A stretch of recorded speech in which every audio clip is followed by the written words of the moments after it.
Thanks everyone for having me here today. So what I want to talk about is future jobs and projected occupation growth and demand for the Toowoomba region. But first off, for those who don't know much about Jobs Queensland, we are attached to the state government as a statutory entity. Our board, which is representative of industry leaders across Construction Skills Queensland, Mater Education. I'm just trying to think who else is. We've got, oh gosh, sorry, I just had a total blank. But anyway, lots of diverse people who bring really diverse skills and views around a lot of the industries, manufacturing, that drive Queensland's economy and also provide a lot of jobs and future opportunities for us as well. So we do a lot of work in future skills needs. One of the pieces of work I'll talk about today is our anticipating future skills. We've released previous reports on future work, future jobs.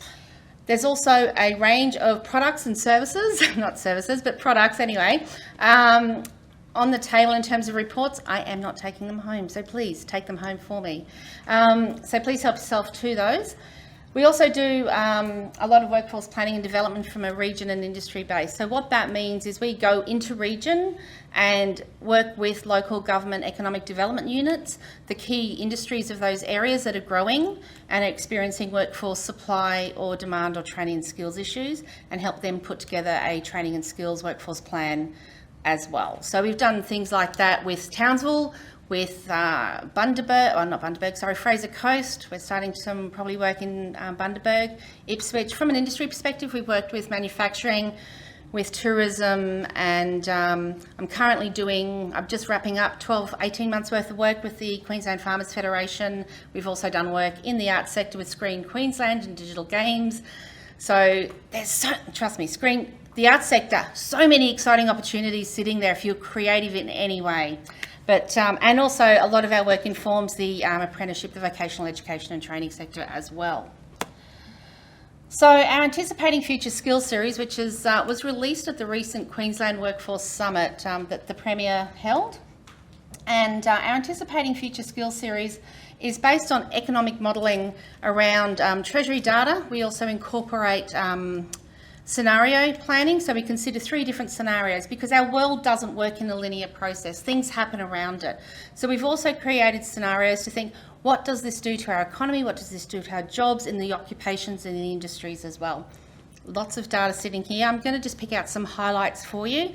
All of this is freely available, and I will share the presentation with you after this if that's how this happens. But there's also, all this is online for you as well. So this is just one way that we provide advice back to the Queensland Government on what to think about for workforce matters for Queensland. So in our latest release, which as I touched on just was released in March, we projected to 2025, we're going to see a projected jobs growth rate of, on average, 10.9% across the state. And even though our friend COVID has had a bit of a whack on some of those industries, that growth is going to be shared relatively equally across all of the regions in Queensland. So that's a positive news story. What that looks like is an extra 280,000 jobs across Queensland, across industries and occupations. So here's a region view. I'll hop back into the southeast corner in the next slide. But as you can see, we've broken up the regions into what we call statistical area 4s or 3s. And they're, without getting too technical, just ABS data boundaries, so that's how our data is accessed. And you can see across all the different regions here that they are experiencing different levels of growth, but every region is experiencing growth. And then here for the southeast corner, you can see Toowoomba's running at 9%. That's still a really good growth rate. On that little map there, that also equates to just over 7,000 new jobs in the region. So what is an SA4 from a geographical perspective, to give you some context of this? So here is just a geographical map, just outlining some, key little towns, cities. places and giving you that idea of what the region looks like from an SA4 perspective. All this information I'm about to give you now is at this level, but it also recognises we can't, our data currently doesn't go down to an LGA level for this, but we also recognise in this that people travel between boundaries of the LGAs as well. So this will add to the flow of workers that come in and out of an LGA. So the SA4 stuff is good for context in that space. So I'll just give you some top 5 for the region. So our projections are we're going to have just under 88,000 people employed in Toowoomba. This is baseline data. So when I talk baseline, this is from the Treasury projections, which is really considered a business as usual activity. You can hop onto our website and play with the different scenarios and you'll see those numbers change. That also means, as I touched on the earlier slide, an extra 7,300 workers and new jobs. Top industries are currently sitting around the health, and frankly this will be no surprise to any of you, but healthcare and social assistance, education and training, retail trade, construction and accommodation and food services. Sometimes people go, why retail? Retail is also actually attached into tourism. So tourism doesn't have its own defined industry. Tourism is generally considered a combination of retail trade, accommodation, food services, and also a small part of the arts sector as well.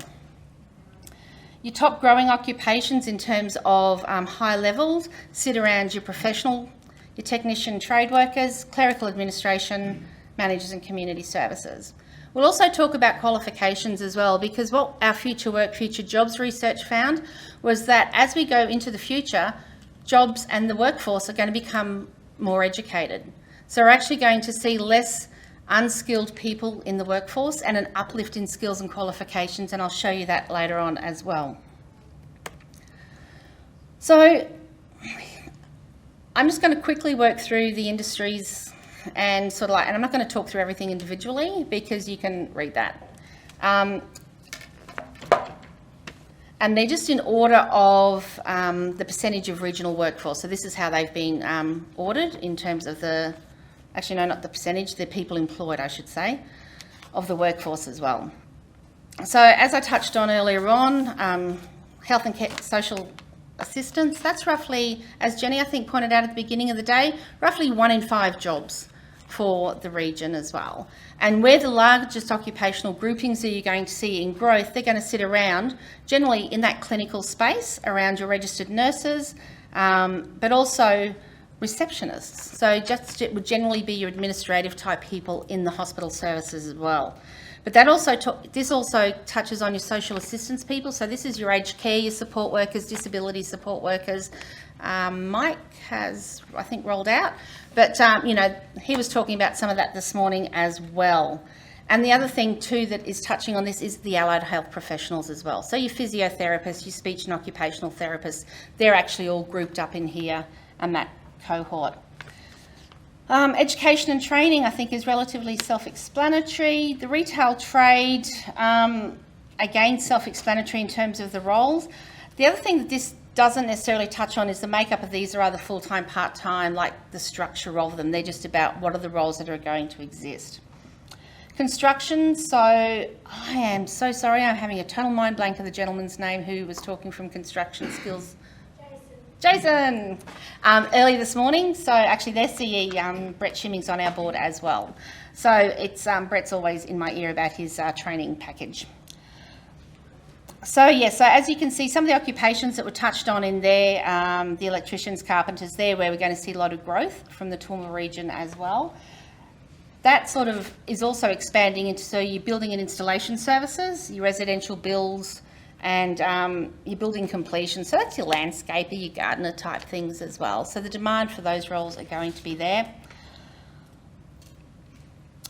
There is no surprise on this one in terms of cafes having staff shortages, cooks, chefs, baristas, your bar attendants. You know, you're talking about a little growing economy here, small businesses. These are the roles that we'll want to, you know, I love my morning coffee person. So they're the ones that are growing as well. Manufacturing, we also had some conversations from JRS this morning. Did I get that one right? Phew.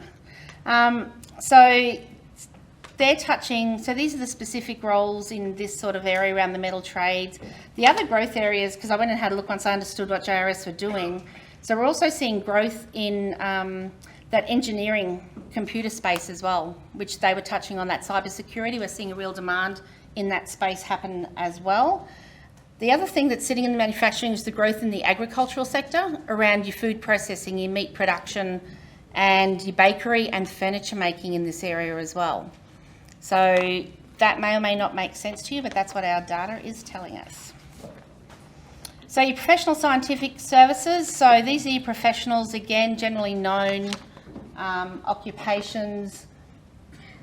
Other ones that are in this group are also sort of like your legal, engineering, and once again, your management computer people as well. Transport, postal, there's probably no surprise that there's actually truck drivers on those lists of people, your couriers. They're the ones that, you know, I love ordering online now. COVID made me change all my shopping habits. So the guys are regularly turning up. In fact, I almost know some of them by face. So, because it's the same one who keeps turning up. So we're seeing those sorts of jobs happen. Your financial services, excuse me, that's actually showing an increased rate of 3.1%. However, what that actually translates to in jobs, which isn't, it's your workforce increasing by 13%. That's actually a really small number of 156 people over that short period of time. So that's also showing a larger increase because it's coming from a smaller base number. And I probably should have mentioned that earlier on those accommodation and food services and also the retail trades where you're seeing that uplift in the accommodation and food services of 16.7%. That's because, as we know, the tourism industry, which is really where this industry sits, really took a hit during our friend COVID's visit and continues to sort of hit a real good stride in recovery. So therefore, when we did these numbers, which was based in the middle of last year in terms of our baseline data, is where we started, the industry was still at its relative low point. So that's why the projections going forward are you really seeing a big uplift because it started off with a low number and it's recovering quite well. Mining. So one of the things I've realised for the region is there is a lot of close by mining sort of activity happening, and you've got a lot of workers who will actually, you know, travel out to those mines. The coal, I'm just trying to think what's around here. Is it coal? Have you got it's coal LNG? Yeah. Yeah, so these are the sort of roles that are going to sit here going forward, where the demands are going to be. And again, rental services might surprise you, but small base number as well. Now we're talking about the arts and crafts, the arts industry going forward. So there is actually going to see some small growth in the numbers for that going up here in terms of demands. Whilst you've got these particular occupations sitting in here at the moment, your music professionals and your visual arts people are also in here. When we play with the scenarios, and the scenarios in this work sit around changes in migration patterns, changes in commodity prices and what that does to the economy, and also changes in productivity rates through automation. And when we're talking automation, I'm not talking, you know, everyone's losing a job. I'm talking the efficiencies gained because something has been automated, or say through workflow, through an accounting package or something like that. All those things are about automation, and some of them are small, some of them are large. But when we see those changes coming through, that actually has a different impact on the economy and these roles as well. So one of these scenarios, this group can grow quite large. Commodity prices are actually in a very good shape at the moment. So what we're seeing is some of these baseline numbers are possibly understated in what they're doing. When we did some work last year with Screen Queensland, actually the year before, just as COVID was starting, Screen Queensland was really trying to attract film investment into the state. And as a result of the way COVID was managed, dealt with, both overseas and here, what we've seen is film investment flooding into the state in a way that hadn't been anticipated when we were doing this work with them. So the demand for film and TV crews, digital games, we have worldwide production houses in Brisbane that have international platforms. I can't remember, it was Platform Walk. I don't know, I'm not the digital person, but it was a international game, high uptake, well-known brand. And it's sitting in, I'm not joking, in this little dinky office in the valley in Brisbane. So we've got a real good presence in the art space as well. And I think, there's opportunity here in Toowoomba.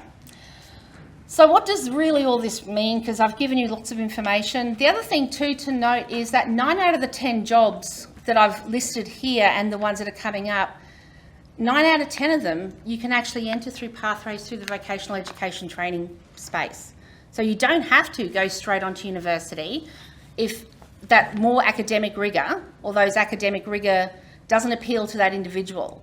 Yes, the gentleman from Rod from Hutchies earlier on talked about that need to balance that, if you're in a trade, you still have to have some ability in your literacy, numeracy, numbers, and also digital space these days, because we're also seeing the shifts in trades going from that traditional real hands-on to having some interaction with computer technology in terms of how those roles are really, I guess, getting an uplift into what you'd almost consider a paraprofessional type role going forward. So these are the occupation growth, and just on a bit of a spectrum, I've picked some select ones. Some of these will feel familiar to you from what you've heard from everyone else already this morning. On the spectrum of where the state average is, so the little spots are sort of roughly on the line as where the growth of those roles are happening. So your smaller, so your average ones are sitting around the agricultural forestry space here, and as I've touched on, we've talked about ICT people, people in your hospitality. There's definitely health, social assistance roles appearing across all of these. Some of your slower growing occupations are these ones down here around your motor mechanics, retail services, retail managers, plumbers. Doesn't mean that they're less important, it just means that the growth rates for these at this point in time are just lower numbers. And that might be because you've already got a high base from them as well to grow.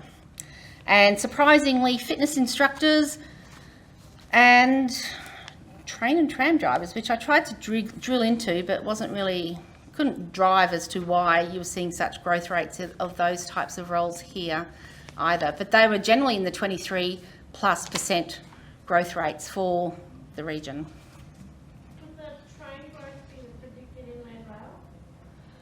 It could have, and this is where absolutely having local context and local knowledge about what's happening is really important to try and marry some of this stuff up. So qualifications, so I was going to, as I touched earlier on, qualifications are important going forward. So on the 2021 here, you can see it, the no post school, and it's probably not the best way to present it if I'm honest, but anyway, the post school is sitting at 29.7%. And as you go fast forward to 2024, you know post school qualifications, and from that I'm talking a certificate 1, certificate 2, is actually reduced down to just under 28%. So you're seeing even in that 2-year period, you're seeing an uplift in the level of education that's starting to exist in the workforce here. And then how it's translating across the other degrees and levels is you're seeing your level 1 and 2, which is that 908 number, or 907, sorry, just a bit blurry on my screen, at 2001, and it's just dropping right down to 688. So you're seeing people are actually starting to spend more time investing in their education, and that's because our work of today is starting to demand a different level of education in this in our roles going forward as well. Your certificate, and most of that is actually also translating across in your certificate 3 and 4, which is sitting into your traineeships and apprenticeships as well. So that's a good news story to see that people are investing in their education, their traineeships and their qualifications. I'm going to jump back up at the moment now just to a state level. So I'm going to blow Jenny's cover. This is where she's getting all her information. So just at a state level, for a bit of comparison, just to see how Toowoomba region was comparing from an industry perspective to the state. So relatively, the top 5, excluding the professional scientific, is reflective of roughly your top 5 here. as well. So your trends are in line with state trends for those industries, and skill shortages are sitting around everywhere as well. So I'm just going to keep an eye on the time. So the other piece of information that's really important for everyone to consider, and at this point, this is the first year we've done this, so we only have it at a state level. Over the next 12 months, we're hoping to work this down to an industry and region level, but it's what we call replacement data. Now, for those in HR, understanding your workforce, not just by what new jobs you've got to fill, but what is the age profile of your workforce or the occupation or your population is important, because then you're also planning for people who are going to exit the workforce because they're going to retire. They might have ill health, or there might be another reason that they choose to exit the workforce permanently. So it's not just about the new jobs we've got to fill, it's about the replacement of people who are leaving the workforce that is sitting there as well. And what this really highlights is there's an even bigger opportunity and bigger demand going forward for jobs to fill. And you can see here across the state, you've got roughly just at the end of it here, your replacement demand is going to be just under or just over 218,000. So on top of your 280,000 that I talked about earlier on, there's a further 218,000 people that are due to exit the workforce over the next 3 years because they need to retire or want to retire, or ill health, or the reality is people also pass away while they're working as well. So it's not just 10%, it's greater than 10% that's going to be needed to be replaced in terms of jobs going forward. So that means over the next 3-4 years, Queensland is going to have roughly 517,000 new job opportunities for people across the state. And there's just some occupations there as an example. Now, as I touched on, all of this information, because I'm just limited in time, I could spend hours, but I also know not everyone gets excited about data like me, so I won't spend hours on it. All this information is actually freely available on our website. This is the landing page of the website if you go onto our page. And you can actually just scroll across the top, hit the tabs. It appears relatively intuitive. Just on the far right-hand side there, you can see that scenario. That's where we talk about the different types of scenarios, how you can play with the numbers in terms of running those there. And then also if you select, say, an occupation, industry or region, because this isn't live, you can't do that. But then you can sit down and you can either select a region, so you can select just Toowoomba. You can also compare it against another region if you want to, or against the rest of the state. And you can be specific about the industry that you would like to look into. And then that will also that profile can also carry across your occupations and qualifications as well. Replacements listed, but as I touched on, it's only at a state level at the moment. Some other reports that you may be of interest as we talk around this. We've done some research into lifelong learning. Now, we all know, or we have experienced ourselves in our careers and our working lives, that our learning doesn't stop when we finished a grade 12. We continually invest in learning regardless whether it's on the job, through formal training or through mentoring and coaching. So it is really important for people to keep thinking about that, how they're going to continue learning throughout their working life to maintain currency of skills, to learn new things that are coming up, and also to remain competitive in the job market as well.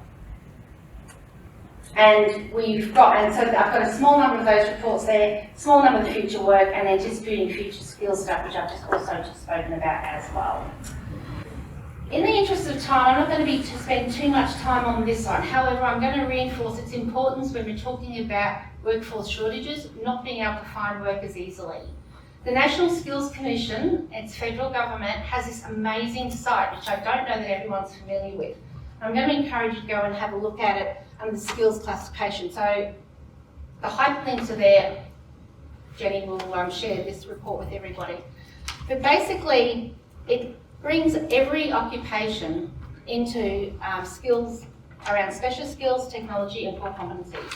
You can hit two spaces, well, you get a landing page, one's around what are the skill sets, and if you hit that, it'll have them all grouped together.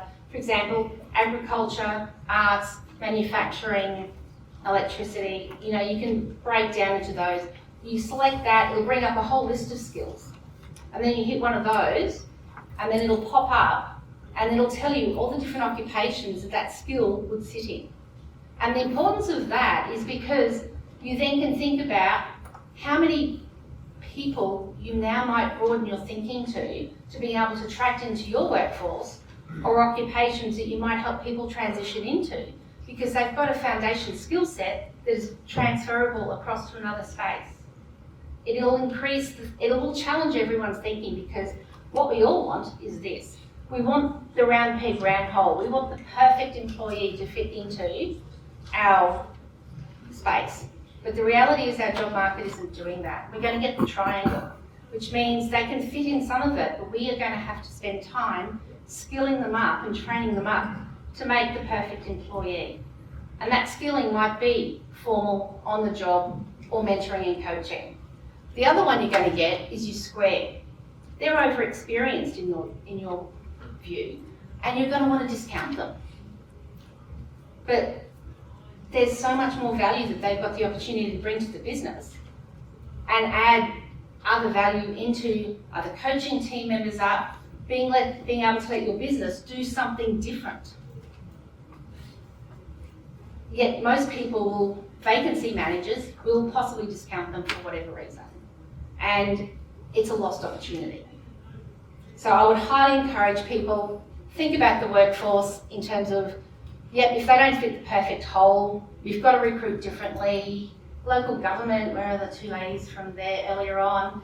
Think about where you're advertising. As I mentioned, I've been working in Harvey Bay for quite a while, 3 years, I go backwards and forwards. One of the clients up there have started, and I was actually quite surprised, but they said it was effective, have started advertising workforce opportunities on Tinder and TikTok. And she said, because they're the social media platforms that the workforce that they're trying to attract are engaging in. And she said it is being successful. So this is also about us not using our traditional, I know, swipe left, swipe right on the job, but this is about thinking differently. So if the people we're trying to engage aren't on Seek, they're not engaging on LinkedIn, what other social media platforms they are? Think about how you're using them. Okay, last things, and then I'm going to stop, because I've probably blown the time now anyway. Okay, so we do a lot in the workforce planning space. We do have tools and resources available for small to medium enterprises. All of these are fully downloadable and free. So we have worked in partnership with Chamber of Commerce and Industry Queensland to develop a toolkit, a workbook, and just an overall guide. All of these resources can actually be downloaded. They're Word versions, they're Excel spreadsheets, so you can actually tailor them to your own business. You can put your own business brand logos on them so it looks and feels like yours. We've also recently partnered with the